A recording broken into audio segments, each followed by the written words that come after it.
Have you ever wanted to start your own podcast? I record and publish podcasts on a platform called Spotify for Podcasters, and I absolutely love it. Essentially, you can upload from your phone or computer, and it distributes to every platform that plays podcasts. They support video podcasts, and you can make money on the platform with ads or even podcast subscriptions, something that has made my life so much easier as a podcaster. So if you're interested, I highly recommend you give it a try. You can download the Spotify for Podcast app, or go to spotify.com/podcasters to get started on your podcast today.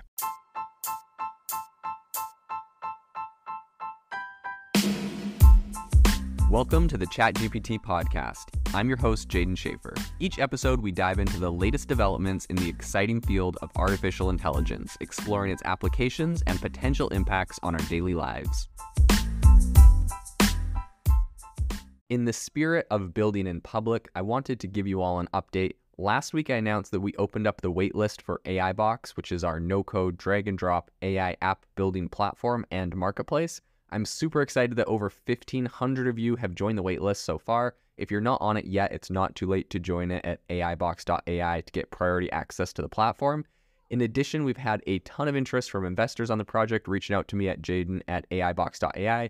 I'm doing my best to respond to all of those emails in a timely manner. If you don't see my reply, double check your spam folder. Otherwise, I'm going to try to get caught up on all of those in the next couple of days. I think we're going to build something really incredible here, and I'm super excited to have you all on board. Today on the podcast, we're going to be talking about some breaking new features that OpenAI has added to ChatGPT. In addition, we're going to be talking about just how much money Microsoft has made from this OpenAI investment they've made. And we're also going to be talking about something that might get OpenAI into a little bit of hot water, training off of a data set they may not be allowed to train off of.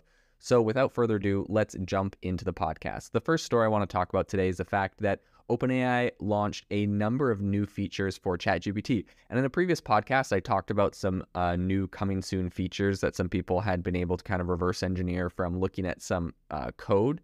But this is not those features. This is something actually completely new. So OpenAI actually announced several different updates to the GPT 3.5 Turbo and GPT-4 models.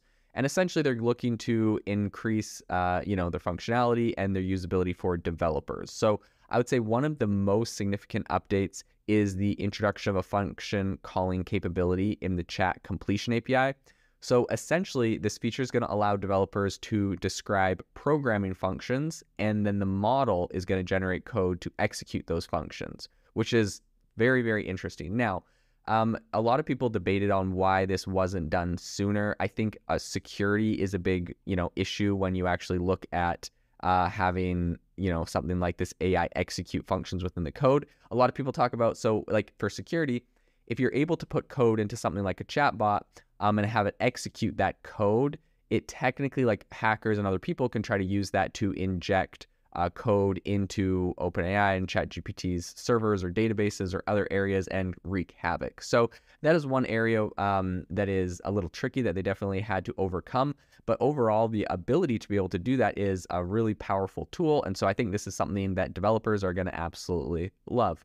The next thing that a lot of people have been hyping up or a lot of people have been really excited about, is that in GPT 3.5 Turbo, so this is, what everyone essentially gets, they are going to have a 16,000 token context window. So what this means is that they are going to be able to take around 4 times longer of text as an input into ChatGPT to be able to, give you a response. And just for like context on how much 14,000 tokens is, right? Because it isn't even words, it's just like parts of words. The way they break it up is kind of weird. But this is approximately equal to 20 pages of text. And that's in like a single request that, like someone's API could send a single request to OpenAI of 20 pages long. And yeah, like I said before, it's about 4 times longer than the original 4,000 token context window they had before. And so this is going to allow for some very long prompts and prompt response exchanges within ChatGPT. People are really excited about this. Now, one reason why a lot of people are thinking that they have done this is the fact that Anthropic's Claude AI chatbot has been getting a lot of attention recently for the ability to upload massive amounts of text to this. I think you can upload I've seen some demos where people uploaded PDF documents to Claude that were like, that were like 300 pages long, or like an entire book essentially. And it was able to, in a couple seconds, read the whole thing and get an answer to a question out of that. So I think OpenAI obviously is at a much larger scale than Anthropic's Claude. I believe the only way currently for consumers to use Anthropic's Claude is through Poe.com, which is created by Quora. And I think that's the only consumer use case of it right now. And so obviously this is, something very small. It's not available to the mass public. So they have the ability to do some of these, crazier stunts or whatever you want to call it, where they're essentially allowing much larger things, where if they were actually to scale that to the user base that OpenAI and ChatGPT has, it would be pretty brutal on the servers, which, as Sam Altman recently said before Congress, they're already struggling to have enough, capacity and GPUs and everything else that they need. So I don't believe that ChatGPT would necessarily be able to do something like an entire book. But 20 pages already, that's pretty incredible. So this is a pretty massive update that's going to be integrated. OpenAI has also made some pretty big cost reductions for their platforms. So the pretty popular text embedding tool they have called Ada 2, and that model essentially it translates text into numeric formats that are more understandable by machines. So that is now coming at a 75% lower price. They're cutting the price 75% on that. And in addition, GPT 3.5 is now going to be about 25% cheaper, and that includes API use. So that's going to be pretty exciting. And some of these are going into effect right now, but I think most of these features are going to be available by June 27th. So you may have to wait a little bit before you can start uploading 20-page text documents to ChatGPT. But overall, this is a pretty massive update that ChatGPT has announced, and we're pretty excited to see where this goes. The other story I wanted to talk about today is the fact that Microsoft's chief financial officer recently said, so everyone knows that Microsoft invested originally $1 billion, and they followed that up with another $10 billion. So they're all in at $11 billion on OpenAI right now. And a lot of people are saying, that's expensive. Is OpenAI going to be able to make the money back? This is kind of before ChatGPT really exploded to quite the level it's at now. I think now people are confident, OpenAI is going to reach some pretty impressive numbers on users and growth and revenue. But in any case, the CFO of Microsoft recently said that AI products will add $10 billion in revenue. And so she told investors that, and she included, OpenAI contributed at least $10 billion to the company's revenue, she said. She didn't specify the time period over which that happened, but Microsoft generated around $198 billion in revenue last year. And the next generation AI business will be the fastest growing. So what she said is the next generation AI business will be the fastest growing 10 billion business in our history, she said. So while Microsoft currently is really benefiting from all of these new AI features, they aren't free, and that's why they're able to, make money off of them. The company so far has invested into ChatGPT pretty heavily, and they've done that in a couple different ways. Number one is with cash, and number two is with cloud credit. So they've actually given OpenAI a lot of cloud credits for their Microsoft Azure cloud computing platform, which has helped OpenAI really train their models well. And in addition to this, Microsoft actually spent $1.2 billion to build a supercomputer that runs OpenAI's models. So that's something not a lot of people know, but they've helped in a lot of different ways. They've been a very strategic partner. And so essentially Microsoft stands to get a significant chunk of the profits from OpenAI that has been integrated into its own business. So all of the different ways that OpenAI has automated things within Microsoft and all the cost savings just from their own company is definitely another area that you want to take into account. So I think since February, Microsoft has added new features powered by OpenAI to most all of its software. You've seen in PowerPoint and Excel and Word and everything else. And also that includes the chatbot they added to Bing search. So there has been a lot that has been added there. And they've also integrated it into Office 360 and their workspace software. So Microsoft, I think one of the main ways that they're making this $10 billion back is that they're charging a pretty significant premium to customers of their AI-powered Office 360 features.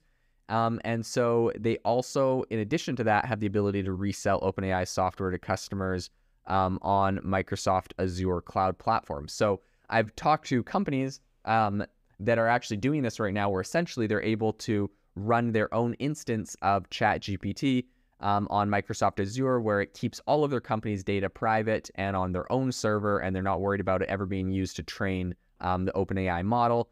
And so, that kind of gets over the issues that people like Chase Bank and some others had, Sony as well, that banned ChatGPT because they're worried about, private company data getting leaked through that. So this is pretty impressive. Microsoft is definitely making a lot of money from this.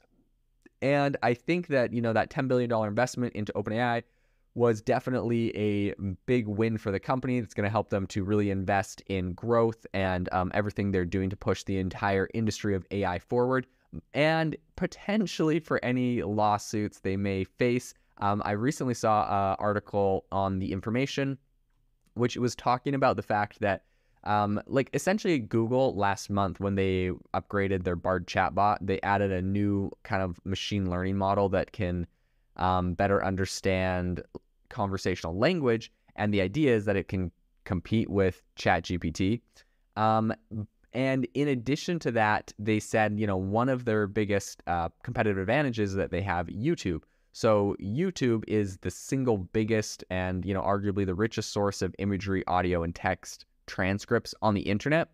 And Google researchers have been using it to develop really their next language model, Gemini. So according to a person that has a little bit of info on what's happening there, the value of YouTube has not been lost on OpenAI either, because apparently the startup has secretly used data from YouTube to train some of their own AI models. And so I think this is going to be really interesting to see how that plays out. If that leak gets them in trouble, if YouTube or Google try to sue, if that's against their terms of service, and kind of what happens there, right? We know that OpenAI is, trained on a vast number or a vast data set of the internet, but for the most part, they were able to get licenses and access. YouTube gave them access to their API, and Reddit gave them access to their API. And now that all of these companies are seeing how valuable their data is, they're shutting it off. You see this massive uprising on Reddit now that their API is getting, the price of it is getting, massively increased. And, Elon Musk shut off OpenAI's access to Twitter's data and their API. So it's going to be really interesting to see if OpenAI gets in trouble from YouTube for training based off of that data set as well. And this is an area we'll definitely have to continue watching into the future. We just launched our AI Creators Discord community. If you're looking for a really kind of hands-on and innovative place to talk to other people making amazing things in AI, you need to join this community. Obviously, it's a lot more interactive than a podcast, where we can actually share prompts and software and tools that we're using to create really interesting use cases. We'd love to have you join and become part of the community. If you don't use Discord, there's also always the Facebook group. I'll link both of those down in the description.